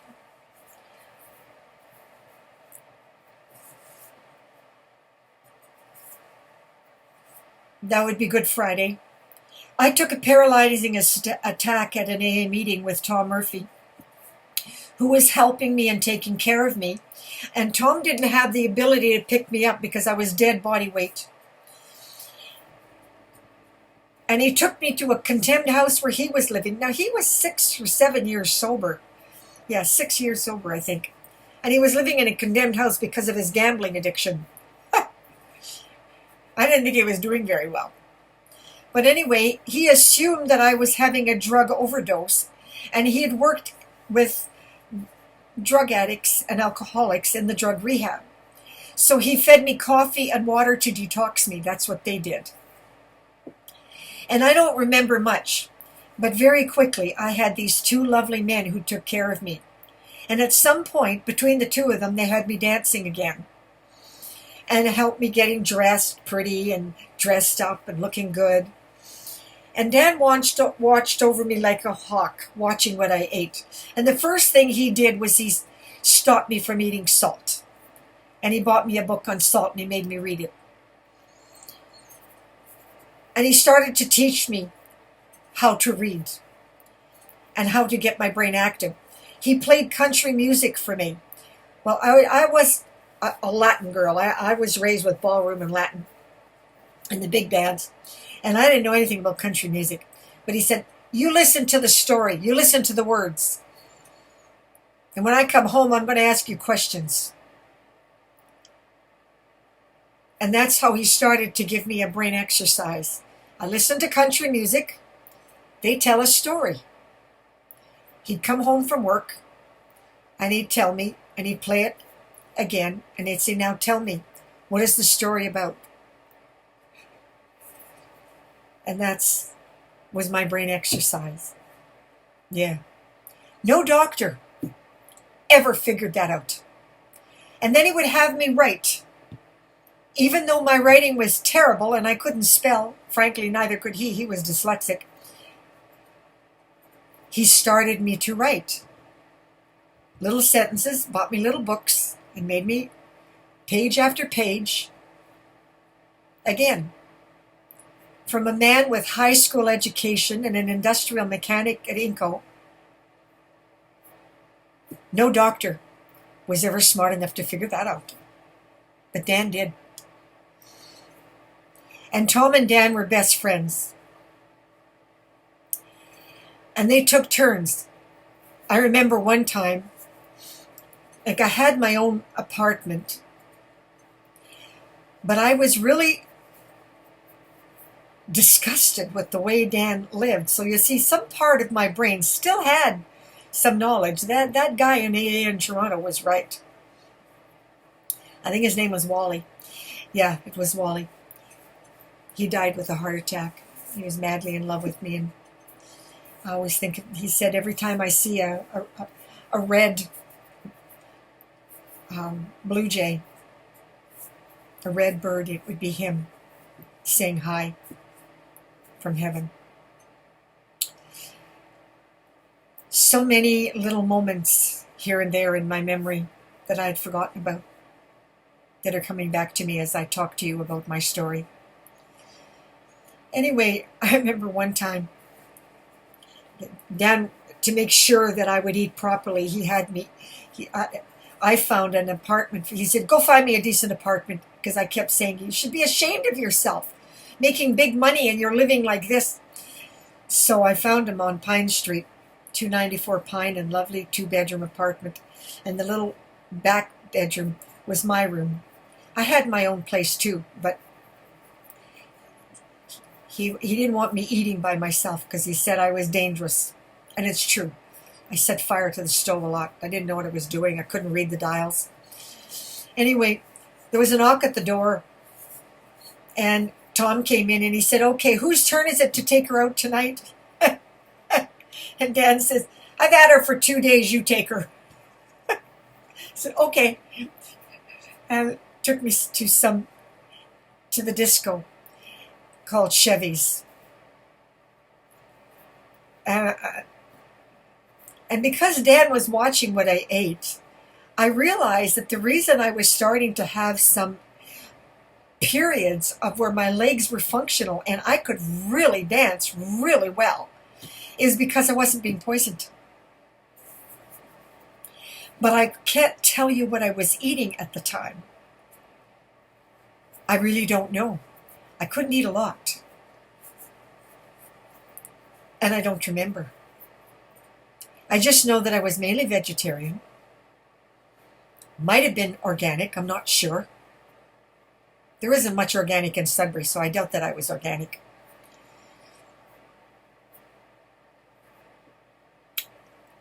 I think I was eating a lot of eggs. Dan liked eggs, so I was probably eating eggs and broccoli and onions. something like that. Yeah, probably, because that was his favorite meal. Or an egg salad sandwich. Dan took me to a convention in Elliott Lake on Manitoulin, and Tom took me to one at Aurelia. God, I was so happy. They made me so happy. And Tom also worked at Inco, and he had took a leave of absence to stay with me for the summer. He'd had a mild heart attack, and so he said, why not just take a leave of absence and spend the summer with me? So we went to the cottage. God, we had a wonderful time. We swam in the water, and he wouldn't let me get my head wet, so I had a little tube. Dan bought me books to research my disease, which frankly were not very helpful because they were too complicated, and they were painful to read. But nevertheless, I did begin to find a diet, and I had come up with something called the snowflake system. And it worked to help a woman get off welfare. It was helping a lot of people. It didn't cure me, but it was working. I called it the snowflake system because in my mind, we were all born beautiful. Each of us is unique, and each of us had holes, genetic defects or whatever. And the system was strictly designed for allergies. And I had received some really interesting information from Mrs. Rodale, who was the founder of Prevention Magazine. And she sent me information on dust mites. And the thing about allergies that she taught me was that you could not lay down. Pace, walk up and down, keep moving, keep moving, keep moving, and it would bring the allergy attack down. It helps to trigger adrenaline, which is, of course, why coffee was working also, because it helps to trigger adrenaline. Now, this one woman got so well, she went to university and became an engineer. And then I never heard from her again. Yeah, I helped a lot of people that just kind of got well and boom, gone, disappeared. And that was the end of that. They didn't seem to consider the bigger picture. That maybe, not that they owed me something, but they owed people who were being poisoned like them something to help me get the publicity needed so that we could get the diet for disease control out to millions of people. But that didn't occur to anybody except me.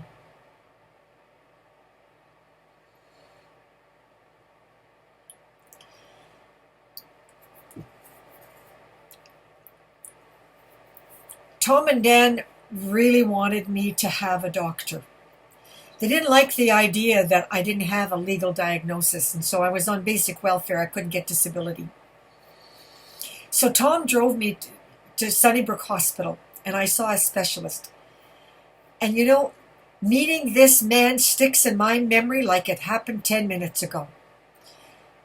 Because what he did to me was so callous and cruel that I will forever remember what he did. Casually, you have metabolic breakdown. And sent me out of the office with a remark like that and nothing else. Well, what the hell did that mean? I'd like to know. Tom was so furious, he cursed up and down the parking lot. I was sure that he was going to take another heart attack. So I calmed him down, and I suggested we go dancing before we go back to the cabin at Wasaga Beach. I took him to a gay bar in Toronto because gays were all my friends. I didn't see anything wrong with that. I'd been hanging out with people in every culture all my life. At first he was shocked and nervous and shy because Tom was very shy. And then he settled down and we had a great night. And he couldn't get over it, how wonderful everybody was. And when we went back to Sudbury, Dan was also furious by that doctor was so friggin' callous. So he insisted I had to keep researching. And he kept me at it. And he kept encouraging me to research. And he bought me books. My God, he bought me books. Books on books on books. And before I had an opportunity to really go any further, I was going to go into the library and see what I could find in American research. But a welfare person said I had to have a doctor. And she said, I either go to Dr. Lynch or I'll be cut off welfare. And when I went to Dr. Lynch, he demanded that I go on Benadryl daily. And he put me on 250 milligrams of Benadryl daily. And I don't have to tell you, it didn't take long. Then I went into anaphylactic shock.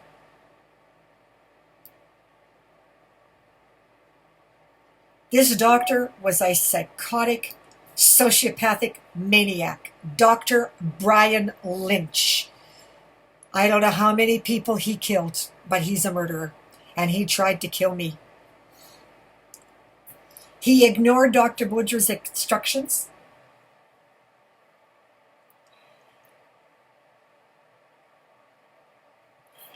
When I went anaphylactic and I was choking, Tom, who was trained in the mines for emergency care, he managed to massage my throat and keep me breathing.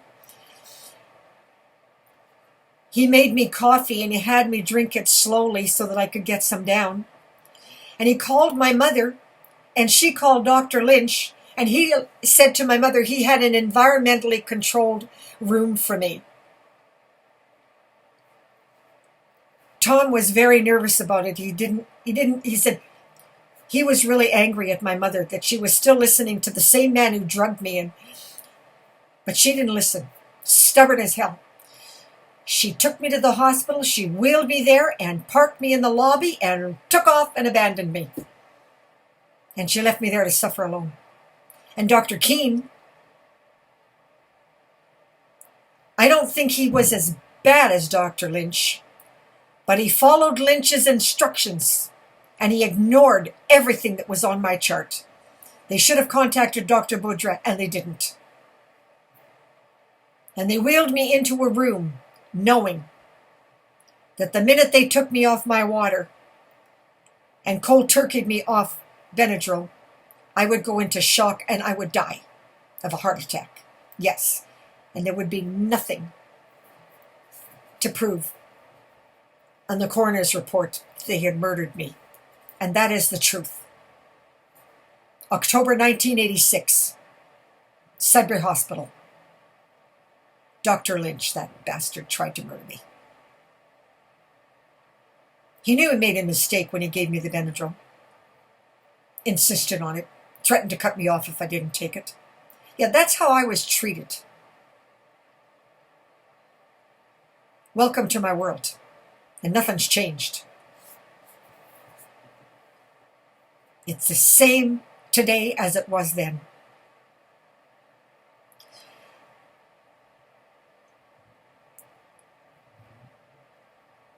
I couldn't walk. They picked me up and they put me on a bed and I lay there.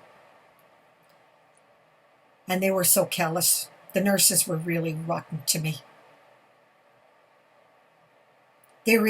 I tried to talk. I kept saying, Boudreaux. Talk, call, Boudreaux. Meet Boudreaux. Need Boudreaux. Just laughed at me. I lay there in the dark choking. And one nurse snuck into my room with my spring water. She was crying. She said she knew that what they were doing to me was wrong.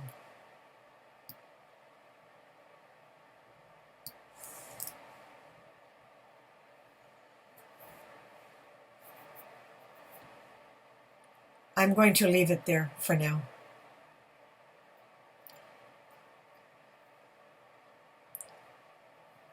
Because the rest of it is too painful and I need to rest.